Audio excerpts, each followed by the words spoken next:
Dicen que el mal tiene muchas caras, pero pocas veces tuvo una sonrisa tan serena.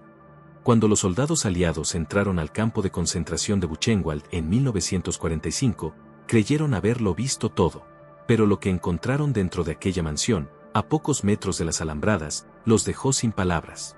Lujosos muebles, retratos, y algo más. Algo que no podía explicarse con palabras. Entre los escombros del horror, encontraron rastros de una mujer. Una que parecía disfrutar del sufrimiento ajeno tanto como de los lujos que la rodeaban. Su nombre era Ilse Koch. A simple vista, una esposa devota, elegante, educada. Pero para quienes la conocieron en aquellos años, era otra cosa. Un espectro que cabalgaba entre los prisioneros. Una figura temida incluso por los propios soldados nazis. Le decían la bruja de Buchenwald. Otros, la bestia de los campos. Y su reputación fue tan espeluznante que, incluso después de su muerte, su nombre siguió siendo sinónimo de crueldad. Historias de objetos confeccionados con piel humana, rituales de tortura y una fascinación enfermiza por el dolor recorrieron el mundo entero. Pero, ¿qué era verdad y qué era exageración? ¿Fue realmente una de las mentes más sádicas del Tercer Reich, o el rostro elegido para representar la maldad de toda una era? Lo cierto es que, detrás de su aparente normalidad, se escondía un vacío moral tan profundo que incluso los verdugos la temían. Hoy, su historia continúa dividiendo a los historiadores, y sigue despertando una misma pregunta. ¿Puede una persona corriente convertirse en monstruo solo por tener poder, o el monstruo siempre estuvo ahí, esperando su momento? Antes de continuar, si te apasionan los casos reales, los misterios históricos y las historias donde la oscuridad humana desafía toda lógica, apóyanos con un like, comparte este video, y suscríbete para no perderte los próximos relatos de historias para contar. Porque lo que estás a punto de escuchar, no es una leyenda. Es una historia real. Y quizá, una de las más aterradoras que dejó el siglo XX. Alemania, década de 1930. Un país roto por la derrota de la Primera Guerra Mundial, sumergido en la pobreza, el resentimiento y el caos social. Para muchos, aquellos años se sentían como una noche interminable, una época perfecta para que ideologías extremas crecieran como sombras sobre Europa. En ese escenario nació y creció Ilse Kohler, más tarde conocida como Ilse Koch. Nació en 1906, en la ciudad de Dresde, en un hogar obrero, sin lujos, sin privilegios. Desde joven trabajó como bibliotecaria. Una mujer aparentemente corriente, con estudios, modales suaves y una vida completamente anónima. Pero aquella joven tímida, que dedicaba horas a clasificar libros y revisar archivos, empezó a sentir fascinación por algo más grande que la literatura. La propaganda nazi inundaba los periódicos, la radio, las calles. Las promesas de poder, orden y supremacía se repetían día y noche. Ilse escuchaba, observaba, absorbía, y cuando el partido nazi abrió sus filas al público, ella no dudó en unirse. Buscaba pertenecer, buscaba ascender. Y pronto encontró el camino perfecto para hacerlo, un hombre llamado Karl Otto Koch. Karl era un oficial de las SS, carismático, ambicioso, y con una lealtad ciega al régimen. Ambos se enamoraron rápidamente, unidos por una mezcla de ideología, ambición y deseo de poder. Su matrimonio no solo fue personal, también fue político. En 1937, Karl Koch fue ascendido y nombrado comandante del campo de concentración de Buchenwald, uno de los más temidos del Tercer Reich. Y con él, Ilse se mudó al interior del complejo. No como una simple esposa, sino como una figura influyente dentro del lugar. La vida en Buchenwald era una pesadilla constante para quienes estaban del otro lado de las alambradas. Hambre, trabajo forzado, violencia diaria. Pero en la residencia del comandante, la realidad era otra. Habitaciones amplias, caballos de raza, fiestas privadas, visitas de oficiales de alto rango. Los prisioneros decían que cuando Ilse aparecía cabalgando cerca de los barracones, el silencio era inmediato. Su mirada fría, calculadora, generaba más miedo que la de cualquier guardia uniformado. A algunos los observaba detenidamente, como si buscara algo en particular. A otros simplemente los ignoraba, como si no fueran más que sombras sin importancia. Poco a poco, su presencia se volvió un mito oscuro entre los detenidos. Un murmullo, una advertencia. Un miedo silencioso que se extendía incluso entre quienes jamás la habían visto de cerca. Porque, dentro de Buchenwald, había reglas. Pero Ilse parecía moverse por encima de todas. El poder la había transformado. El ambiente del campo, lleno de violencia y muerte, parecía alimentar algo dentro de ella. Algo que, con el tiempo, crecería hasta convertirse en una de las reputaciones más estremecedoras de todo el régimen nazi. Se hablaba de favoritismos injustificados, de castigos inexplicables, de caprichos crueles. Y lo peor estaba por venir. El silencio del bosque que rodeaba Buchenwald escondía más que marchas y gritos. Escondía secretos. Escondía historias que, décadas después, seguirían persiguiendo a quienes las escuchan. ¿Qué ocurrió realmente dentro de aquellas paredes? ¿Qué fue lo que convirtió a Ilse Koch en un símbolo del horror absoluto? La respuesta comenzaría a revelarse con el primer giro, cuando los rumores dejaron de ser susurros y se transformaron en testimonios aterradores. Durante los primeros años en Buchenwald, las historias sobre Ilse Koch eran simples murmuraciones. Que era orgullosa, que exigía obediencia, que controlaba todo lo que sucedía cerca de la residencia del comandante. Pero, con el tiempo, esos susurros comenzaron a tomar otra forma. Una mucho más inquietante. Los prisioneros empezaron a notar un patrón. Ilse cabalgaba todas las mañanas por los alrededores del campo, acompañada de guardias armados. Observaba a los detenidos mientras trabajaban bajo la mirada de los oficiales. Y a veces, detenía su caballo. Miraba fijamente a un prisionero. Preguntaba su número. Y seguía su camino. Ese prisionero, tarde o temprano, desaparecía. Al principio, nadie se atrevía a relacionar una cosa con la otra. Las desapariciones en un campo de concentración eran, tristemente, parte de la rutina. Pero había algo en la manera en que Ilse seleccionaba a ciertas personas, algo metódico, algo calculado. Los rumores se intensificaron cuando varios prisioneros afirmaron haber visto que ella tenía una extraña fascinación por los tatuajes.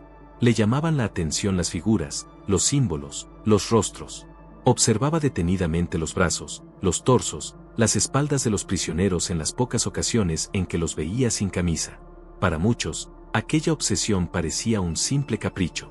Pero después, los caprichos se convirtieron en miedo. Porque los hombres y mujeres que tenían tatuajes visibles eran los primeros en desaparecer.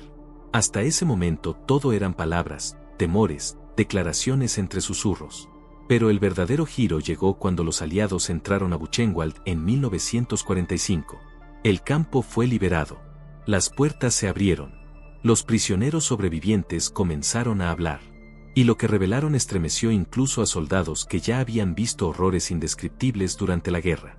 Dentro de los edificios administrativos, entre documentos, instrumentos médicos y objetos personales, los inspectores encontraron artículos cuyo origen desató un escándalo internacional. Pequeñas piezas de cuero que, según los testigos, procedían de prisioneros tatuados. Encuadernaciones, adornos, objetos que parecían confirmar los peores miedos. Y aunque años después muchos expertos discutirían la autenticidad de estas piezas, lo cierto es que los testimonios coincidían. Demasiadas personas contaban la misma historia. Demasiados detalles se repetían una y otra vez. El nombre de Ilse Koch se convirtió en titular mundial. La prensa la bautizó como la bruja de Buchenwald. Otros la llamaban la coleccionista. Y algunos simplemente decían que era el rostro de la decadencia moral del Tercer Reich. Pero el giro definitivo llegó cuando uno de los sobrevivientes afirmó haber visto una lámpara sobre su escritorio. Una lámpara hecha de piel tatuada. Una acusación que, real o no, marcó para siempre su legado. El impacto fue inmediato. Gobiernos, periodistas y organizaciones internacionales exigieron una investigación profunda. Los aliados no tuvieron otra opción que actuar. Ilse Koch fue arrestada. Y el mundo entero se preparó para escuchar los detalles de uno de los casos más perturbadores de la posguerra. Pero, ¿qué era verdad? ¿Y qué era mito alimentado por el horror y la necesidad de encontrar culpables? El juicio que estaba por comenzar no solo pondría a prueba a Ilse, sino también a la humanidad. Porque cada testimonio, cada documento, cada análisis, parecía acercar la verdad. Aunque, en realidad, lo complicaba todo aún más. Cuando el mundo escuchó por primera vez el nombre Ilse Koch, muchos creyeron que el juicio sería sencillo. Las acusaciones eran estremecedoras. Los testimonios, numerosos. La indignación pública, enorme. Pero la verdad, sería mucho más compleja de lo que nadie imaginaba. Tras la liberación de Buchenwald, Ilse fue arrestada por las autoridades estadounidenses. Aquel arresto fue presentado ante la prensa casi como un triunfo moral. la captura de una de las figuras más temidas del régimen. Pero al llegar a los interrogatorios, comenzaron las preguntas difíciles. No solo para ella, sino para los investigadores. El juicio se llevó a cabo en 1947, dentro de los juicios de Dachau, donde se juzgaban los crímenes cometidos en varios campos de concentración. La sala estaba abarrotada. Periodistas, militares, diplomáticos. Todos esperaban la confirmación de los rumores más macabros. Todos querían ver caer a la llamada bruja de Buchenwald. Los fiscales presentaron testimonios que describían a Ilse como una mujer cruel, obsesionada con los tatuajes y con la selección de prisioneros para fines innombrables. Testigos relataron, entre lágrimas y temblores, cómo habían visto desaparecer a compañeros tatuados después de que ella los señalara. Otros afirmaron haber trabajado con objetos fabricados con piel humana. Pero entonces llegó el golpe inesperado. Los análisis forenses de las supuestas piezas encontradas en Buchenwald no lograron confirmar su origen humano. Algunas muestras eran de piel animal. Otras estaban tan deterioradas que no podían ser evaluadas con precisión. El tribunal entró en una grieta peligrosa. ¿Habían sido los rumores exagerados por el horror colectivo de la guerra? ¿O simplemente la evidencia se había perdido o destruido en el caos de los últimos días del Tercer Reich? Ilse lo negaba todo. Mentiras, decía. Venganza, propaganda, historias inventadas. Su actitud fría e impasible alimentaba aún más el misterio. Jamás lloró, jamás se quebró, ni siquiera cuando los testimonios relataban actos que helaban la sangre de los presentes. Los fiscales respondían con una pregunta contundente. ¿Cómo explicaba que tantos sobrevivientes narraran la misma historia? ¿Cómo era posible que personas de barracones distintos, nacionalidades distintas, edades distintas, coincidieran en detalles que jamás pudieron ponerse de acuerdo para inventar? La defensa, por su parte, argumentaba que en tiempos de guerra, los relatos se confunden, se mezclan, se amplifican. Que Ilse, al ser una figura visible, rica y poderosa dentro del campo, era el blanco perfecto para cargar sobre ella todos los horrores. El juez escuchaba. El público contenía la respiración. Cada palabra revelaba algo, y al mismo tiempo lo volvía todo más incierto. Los documentos de las SS, que podrían haber confirmado o refutado las acusaciones, estaban incompletos. Algunos destruidos. Otros contradichos por diarios personales de oficiales que también buscaban limpiar su imagen tras la guerra. Un testigo aseguró haber visto la famosa lámpara de piel tatuada sobre el escritorio de Ilse, pero otro afirmó que aquella lámpara jamás existió. Un tercero dijo haber escuchado historias, pero nunca haber visto nada con sus propios ojos. ¿Quién mentía? ¿Quién decía la verdad? ¿Y por qué tantas contradicciones? Incluso dentro del ejército estadounidense hubo debate. Algunos fiscales presionaban para obtener una condena ejemplar. Otros creían que la evidencia física era insuficiente. Lo único claro era que nadie salía ileso de aquella investigación. Ni los acusadores, ni la acusada, ni siquiera la historia misma. Porque, entre testimonio y testimonio, surgía una pregunta inquietante. ¿Qué ocurre cuando el horror es tan grande que la mente humana necesita un rostro para representarlo? ¿Se convierte ese rostro en la verdad, aunque la verdad sea más compleja de lo que podemos soportar? Con la presión internacional creciendo y la opinión pública exigiendo justicia, el tribunal debía tomar una decisión. Una decisión que definiría para siempre el legado de Ilse Koch. El juicio estaba por terminar, pero la verdadera tormenta apenas comenzaba. El juicio de Ilse Koch había terminado, pero la historia estaba lejos de cerrarse. Cuando el veredicto fue anunciado, en 1947, la sala quedó en silencio. El Tribunal Militar estadounidense la declaró culpable de crímenes de guerra y crímenes contra la humanidad, condenándola a cadena perpetua. Una sentencia dura, pero para muchos, insuficiente. La prensa internacional explotó. Los titulares la señalaban como uno de los rostros más atroces del régimen nazi. Las caricaturas la mostraban como una figura demoníaca. Y miles de personas, dentro y fuera de Alemania, exigían justicia aún más severa. Y, sin embargo, algo inesperado ocurrió. Meses después, la sentencia fue revisada. El general Lucius de Cla, gobernador militar de los Estados Unidos en Alemania, anunció que la evidencia física que vinculaba a Ilse con los objetos hechos de piel humana era insuficiente. Los laboratorios no habían podido confirmar el origen humano de varias piezas. Y, según Cla, los rumores habían inflado los testimonios. La decisión cayó como una bomba. Ilse Koch, símbolo del sadismo nazi, pasó de cadena perpetua a una pena reducida de solo 4 años. El mundo entero reaccionó con indignación. Supervivientes de Buchenwald enviaron cartas, protestaron frente a las bases militares, hablaron con periodistas, rogando que la sentencia fuera reconsiderada. Las organizaciones judías acusaron a los estadounidenses de ceder a presiones políticas. Incluso soldados que habían participado en la liberación del campo declararon públicamente su rabia y frustración. Para muchos, era imposible creer que tantos testimonios coincidieran por casualidad. Ilse tenía que ser culpable, pero el sistema jurídico exigía pruebas, y esas pruebas parecían haberse perdido en los últimos días del Reich. En 1949, cuando fue finalmente liberada de la prisión estadounidense, Alemania Occidental se vio obligada a actuar. La indignación pública era demasiado grande. Los políticos sabían que permitir que Ilse Koch caminara libre por las calles sería un escándalo nacional. El gobierno alemán decidió reabrir el caso. Esta vez, ante tribunales alemanes. Y el nuevo juicio fue aún más intenso que el primero. Testigos que habían callado en 1947 se animaron a hablar. Otros que habían sido ignorados por cuestiones técnicas en Dachau ahora fueron escuchados. La fiscalía alemana se enfocó menos en los objetos de piel humana, difíciles de probar, y más en los abusos de poder, las torturas y las órdenes directas de selección de prisioneros. En 1951, Ilse Koch fue declarada culpable de asesinato, incitación al asesinato y maltrato extremo. Y nuevamente, recibió cadena perpetua. Esta vez, no hubo revisión. No hubo reducción. No hubo posibilidad de liberación temprana. La opinión pública respiró aliviada. Los supervivientes sintieron que, al fin, sus voces habían sido escuchadas. Pero aún así, el caso siguió siendo un enigma. ¿Por qué la evidencia física era tan difícil de confirmar? ¿Por qué algunos documentos de las SS desaparecieron justo cuando podrían haberlo cambiado todo? ¿Y por qué algunos oficiales nazis insistían en que Ilse había sido usada como chivo expiatorio para encubrir atrocidades más grandes, cometidas por otros? La controversia nunca se apagó. Para unos, Ilse Koch fue la encarnación del sadismo puro. Para otros, una mujer cruel, sí, pero transformada en mito por el horror colectivo. Lo único claro era que la historia de Ilse había dejado cicatrices profundas. Y el final de su vida no sería menos oscuro.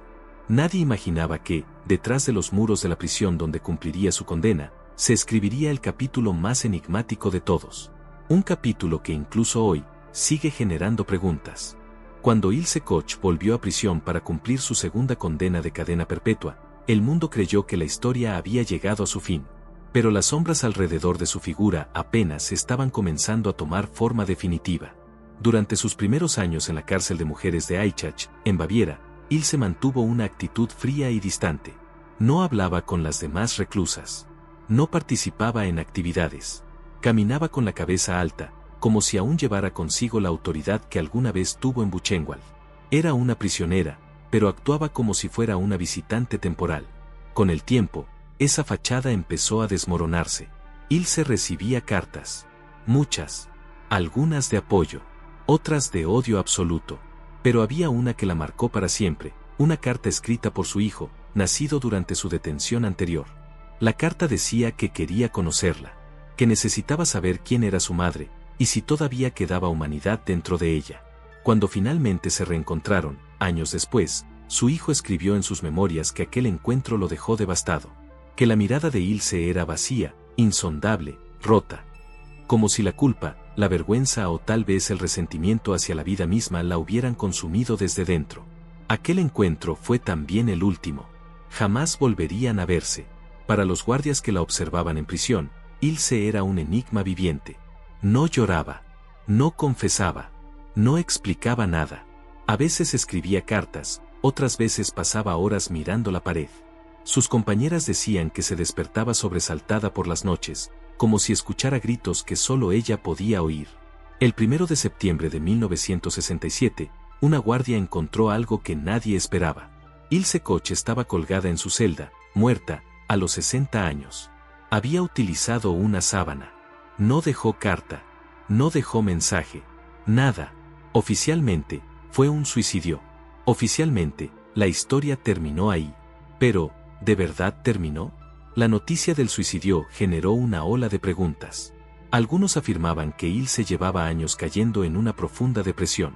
Otros decían que no podía soportar su reputación, que era señalada incluso por otras prisioneras como un monstruo. Y algunos más susurraban otra posibilidad. La posibilidad de que Ilse Koch supiera demasiado. De que hubiera secretos de Buchenwald, de oficiales superiores, de experimentos, que jamás salieron a la luz. Y que su muerte, silenciosa y sin testigos cercanos, fuera más conveniente que su vida. Nada de eso pudo probarse. Nada fue investigado a fondo. Y con su muerte, muchas preguntas quedaron enterradas para siempre. Aún así, su figura continúa siendo un símbolo. Un espejo oscuro del poder, del fanatismo y del profundo vacío moral que puede destruir a un ser humano. Incluso hoy, historiadores, psicólogos e investigadores debaten sobre su verdadera naturaleza. ¿Fue una sádica por elección? ¿Una fanática moldeada por su tiempo? ¿O simplemente una pieza más en una maquinaria inhumana que potenció lo peor de ella? No hay respuesta definitiva. Solo certezas parciales. Solo sombras. Solo testimonios que se contradicen y otros que coinciden de forma aterradora. Quizá la verdad sobre Ilse Koch nunca se conocerá por completo. Quizá lo que ocurrió dentro de aquella mansión en Buchenwald quede para siempre envuelto en un velo de horror, silencio y memoria fracturada. O quizá, la humanidad simplemente no está preparada para saberlo todo. El caso de Ilse Koch sigue siendo, hasta hoy, uno de los más perturbadores de la historia moderna. No solo por las atrocidades que se le atribuyen, sino por lo que representa, por lo que revela sobre el ser humano. Porque Ilse no nació monstruo, no nació verdugo, no nació símbolo del horror. Fue moldeada por una época, por un sistema, por una ideología que premió la crueldad y castigó la compasión. Y sin embargo, muchos creen que había algo más dentro de ella. Algo que la empujó más allá de las órdenes. Más allá del fanatismo. Más allá de cualquier lógica. Su historia nos obliga a hacer una pregunta incómoda. ¿Qué tan lejos puede llegar una persona común cuando el poder la eleva y la humanidad la abandona? Las dudas siguen ahí. Los testimonios se contradicen. Las pruebas se discuten. Su figura oscila entre la realidad y el mito, entre lo que fue y lo que la sociedad necesitó creer. Pero lo innegable es esto. En tiempos de oscuridad, los límites desaparecen. Y cualquier ser humano, si pierde su empatía, si se entrega a la obediencia ciega, si renuncia a cuestionar, puede convertirse en algo irreconocible. Ilse Koch murió sola, sin confesión, sin explicación, sin perdón. Pero su historia sigue viva porque sirve como recordatorio. Un recordatorio del peligro del fanatismo, de la deshumanización, y del poder devastador que puede tener la indiferencia. Ahora te pregunto a ti, ¿qué crees que ocurrió realmente? ¿Fue Ilse Koch la mente detrás de los horrores de Buchenwald?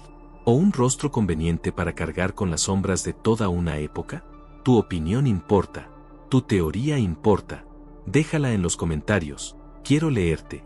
Si esta historia te estremeció o te dejó pensando, apóyanos con un like, comparte este video con alguien que ame los misterios reales, y suscríbete para seguir explorando juntos el lado más oscuro y enigmático de la historia humana. Esto es Historias para Contar. Y aún quedan muchos secretos que descubrir.